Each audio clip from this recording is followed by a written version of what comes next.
버스터미널에 냉방이 한 대 승객들이 살인적인 폭염에 노출돼 있습니다. 시외 터미널 대부분 비슷한 상황으로 시골 노인들이 건강까지 위협받고 있습니다. 지난 주말 70대 노인이 열사병으로 숨졌습니다. 도내에서만 지금까지 60명 이상이 온열 질환으로 치료를 받았습니다. 노회찬 의원 추모 행렬이 도내에서도 이어졌습니다. 분향소를 찾아 눈시울을 붉히는 시민들도 있었습니다. 여러분 안녕하십니까? 차량이 많아졌다고는 하지만 버스는 여전히 서민들에게는 발이나 다름없는데요. 요즘 같은 폭염 속의 시외버스 터미널은 사실상 찜통이나 마찬가지여서 시민 불만이 터져나오고 있습니다. 임홍진 기자입니다. 하루 2천여 명이 이용하는 군산 시외버스 터미널 대합실입니다. 버스를 기다리는 이용객들이 부채를 붙이거나 음료를 마시고 있습니다. 오전 11시가 조금 지났지만 대합실 안 온도는 무려 33도에 이릅니다. 대합실 내 창문이 온종일 열려 있기 때문인데 더위를 식혀주는 것은 고작 선풍기 2대뿐입니다. 사우나나 다름없는 곳에서 기다려야 하는 승객들은 짜증이 날 수밖에 없습니다. 군대에서 말고는 경험이 없는 것 같아요. 생활관안에서 에어컨 없이 산 적은 있는데 이런 위험은 처음인 것 같아요. 냉방이 안 되고 되게 덥네요. 터미널이 좀 개선 좀 돼야 될 것 같은데요. 운행 후 휴식이 필요한 운전기사들 역시 대합실이 불편하긴 마찬가지입니다. 대부분 터미널이 다 가면 냉방실로 돼 있는데 여기는 안 돼 있잖아요. 이게 좀 말들이 좀 있을 것 같아요. 냉방기 설치는 터미널 운영업체 몫이지만 관계자는 줄어드는 승객 탓을 하며 손사래를 칩니다. 그러면서도 직원들이 쓰는 매표소나 관리사무소는 냉방이 잘 되고 있습니다. 교통이고 이용객이 많아가지고 참 이들이 쌓이면은 하지 말라고 그래도 하지. 그런데 그게 안 되니까. 군산 시외버스 터미널은 시의 재정 보조로 지난해 대대적인 리모델링을 계획했다 무산된 뒤 올 초 부분 공사만 이루어졌습니다. 군산시는 사유 시설인 만큼 터미널 시설 투자는 운영업체가 해야 한다는 입장입니다. 시에서는 시민들한테 편의를 어떻게든 제공할 수 있는 그런 방향으로 지금. 터미널 운영업체의 배짱 영업과 지자체의 무관심 속에 애꿎은 시민들만 불편을 겪고 있습니다. MBC 뉴스 임홍진입니다. 이 찜통 터미널은 소규모 시군도 마찬가지입니다.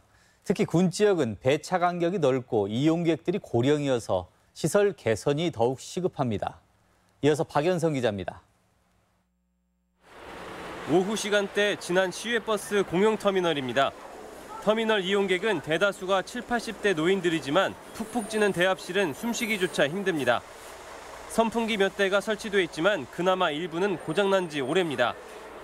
어르신들이 1시간 정도 버스를 기다려야 하는 공간이지만 온도는 36도를 기록하고 있습니다. 지은 지 30년이 넘어선 낡은 시설에 이용객들의 불만이 넘쳐납니다. 말도 못하지 그건. 더운 가서. 이유가 좀 그늘이지야 되는데 이게 뜨거운 거예요. 뜨거운 거. 그래 돌아가도 한 일이에요. 인근 장수 지역 터미널도 사정은 크게 다르지 않습니다. 낡고 협소한 건 매한가지고 대합실 외부에 추위를 막겠다고 설치한 비가림막 탓에 바람조차 제대로 통하지 않습니다. 제일 안 좋은 점이 덥고 깨끗하지 않고 그런 점이 안 좋아요. 군 지역 터미널은 이용객 대다수가 노인층으로 매순관 열사병과 같은 온열 질환 위험에 그대로 노출돼 있습니다. 하지만 터미널 시설 개선은 사유재산이라는 이유로 기약이 없습니다. 아직 저희가 막 그 개인 건물이나 그 폭염으로는 없는데 그 폭염이나 이런 거 대비해서 할 수 있는 방향은 지금 설계 때 얘기는 하고 있어요.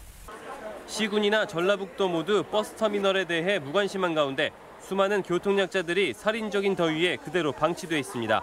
MBC 뉴스 박연선입니다. 기록적인 폭염 속에 도내에서도 각종 피해가 속출하고 있습니다. 열사병 사망자가 또 발생했고 폭염으로 인한 정전사고도 잇따르고 있습니다. 한범수 기자입니다. 지난 21일 오후 2시 반쯤 완주 운주에서 78살 김모 씨가 자기 집 텃밭에서 숨진 채 발견됐습니다. 김 씨의 사인은 열사병이었는데 거동이 불편한 김 씨가 밭에서 넘어진 뒤 신경장애가 일어난 것입니다. 사고 당일 완주의 낮 최고 기온은 36.2도까지 올라갔습니다. 이 같은 무더위는 평소 건강이 좋지 않던 김 씨에게 치명적이었습니다.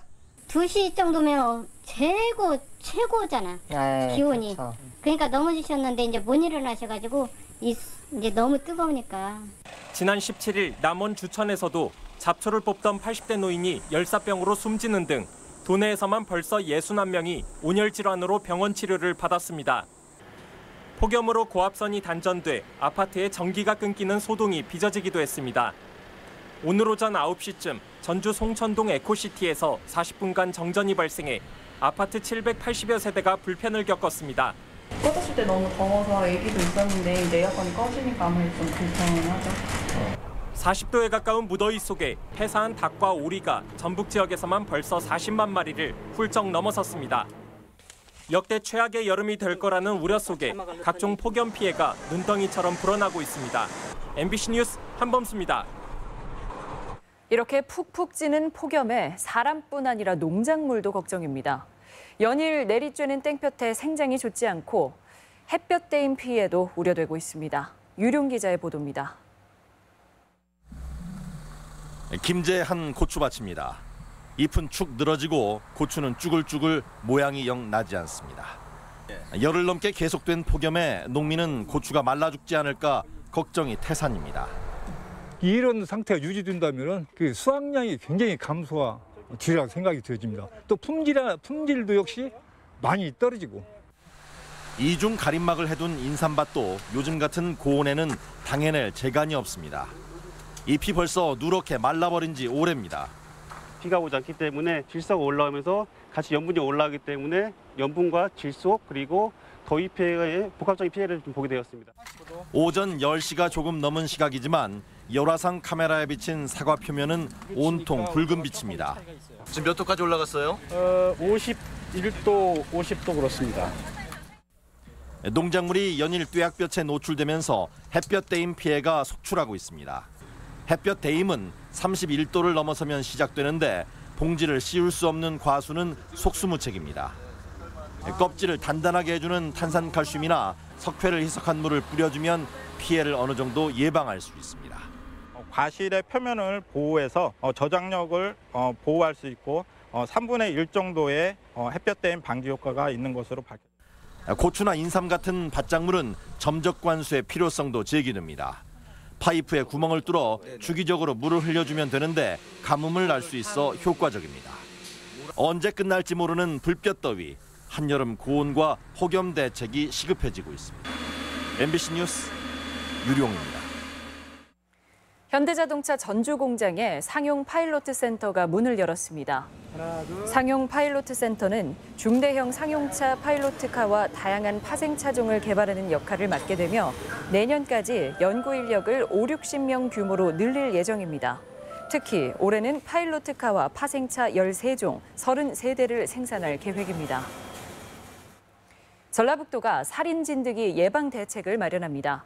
도보건당국은 재난관리기금 5억 원을 투입해 해충 기피제 자동 분사기 40여 대와 휴대용 기피제 10만 개, 진드기 방제 약품 등을 구입하기로 했습니다. 전주 MBC는 지난 12일 도내 8개 시군 등산로나 시민들이 자주 찾는 시설에 해충 기피제 자동 분사기가 없거나 부족하다고 보도했습니다. 갑작스럽게 숨진 노회찬 의원의 넋을 기리기 위한 분향소가 도내에도 마련돼 시민들의 조문이 이어졌습니다. 노 의원의 사망으로 인해 도내 정치계에도 어수선한 모습입니다. 강동엽 기자입니다. 충격 속에 세상을 떠난 노회찬 정의당 원내대표의 시민분향소가 정의당 도당에 마련됐습니다. 분향소에는 노동운동과 진보정치를 위해 평생을 바친 노 의원을 추모하는 발길이 하루 종일 이어졌습니다. 전북은 정의당이 전국 최고 득표율을 기록한 곳으로 추모객들은 노 의원의 죽음이 믿기지 않는 듯 눈시울을 붉혔습니다. 평소 이제 존경하시는 분이시고 또 이 시대에 또 몇 안 되는 또 영웅 중에 한 분이 가셨습니다. 참 슬프고 개인적으로 애통한 마음 건널 길이 없습니다. 정의당과 협력을 모색해온 도내 다수당인 민주평화당 역시 침통한 분위기입니다. 노 대표가 지난 5월까지 평화당과의 공동교섭단체를 이끌었기 때문에 충격은 더 컸습니다. 정족수 20명을 맞춰 어렵게 꾸린 교섭단체를 다시 구성해야 된다는 문제도 쉽지 않습니다. 진보 정치의 상징이셨는데 마음이 아픕니다. 힘을 모아서 교섭단체를 구성했던 그 뜻을 유지하면서 노동운동과 진보정치의 큰 별인 노회찬 의원의 사망은 도내 정계에도 적지 않은 파장을 불러오고 있습니다. MBC 뉴스 강동엽입니다. 전주 제1여객 노조의 파업이 엿새째 이어지고 있습니다. 민주노총 제1여객 지회는 정년 연장과 퇴직금 지급 등을 놓고 사측과 교섭을 벌였지만 의견을 좁히지 못했다며 매일 전체 시내버스 411대 중 30대에서 50여 대가 결행을 이어가고 있습니다. 간추린 뉴스입니다. 원광대병원과 국군의무사령부가 외상 환자의 신속한 이송과 진료를 위한 업무 협약을 체결했습니다. 양측은 호남과 충청권 외상 환자의 신속한 이송 진료 체계 구축, 교육과 연구, 봉사에 협력하기로 했습니다. 국민연금공단은 내일 저녁 7시 반 공단 본부 잔디광장에서 전주 이전 3주년 기념 한여름밤의 천사 콘서트를 개최합니다. 도립국악원, 비보이, 태권도 선수단 등 다채로운 무대를 선보일 예정입니다. 국토정보공사는 오늘 경북 출신으로 노무현 정부혁신위 전자정부국장을 역임한 19대 최창학 사장 취임식을 갖고 4차 산업혁명 시대를 이끌 성장 동력 발굴과 글로벌 기관으로서의 위상 강화를 다짐했습니다. 그리고 전주에서 생산된 품질 좋은 복숭아를 맛볼 수 있는 전주 명품 복숭아 축제가 내일까지 전주 종합경기장에서 열립니다. 4개 품종의 복숭아를 시중보다 10% 저렴한 가격에 구매할 수 있습니다. 간추린 뉴스였습니다. 국토교통부에 따르면 하계 휴가 기간인 오는 29일부터 다음 달 6일까지 수도권에서 전북을 방문하는 인원은 평소보다 14.6% 증가할 것으로 예측됐습니다. 하지만 전남은 방문 인원이 2배 넘게 늘고 경남도 58% 증가하는 것으로 예측돼 전북이 피서지로서 경쟁력이 떨어지는 것으로 분석됐습니다. 무주 천마 종균 사업이 정부 종자산업 기반 구축 공모에 선정돼 대량 생산 시스템 구축에 8억 원을 지원받게 됐습니다. 도내에서 정부 지원을 받은 종자산업은 부안 마을과 도 농업기술원 딸기, 무주 천마 등 3개로 늘었고 지원액도 24억 원으로 증가했습니다. 전기버스 도입을 활성화하기 위한 설명회가 열렸습니다. 지금까지 전북권 뉴스였습니다.